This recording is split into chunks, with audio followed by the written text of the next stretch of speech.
লিচু খা, আরো লিচু খা। ওই দুই লিচু খায় না, লিচু খা। কি বরফ, এটা একদম ফ্রেশ। এটা এটা চলো,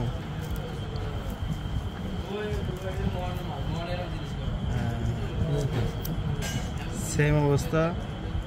এই যে ভিতর থেকে বাড়িতেছে, এই যে একদম ফ্রেশ লিচু, কিন্তু ভিতরে এই অবস্থা।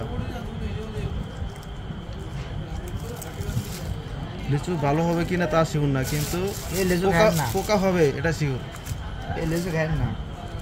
সবাই সচেতন থাকেন।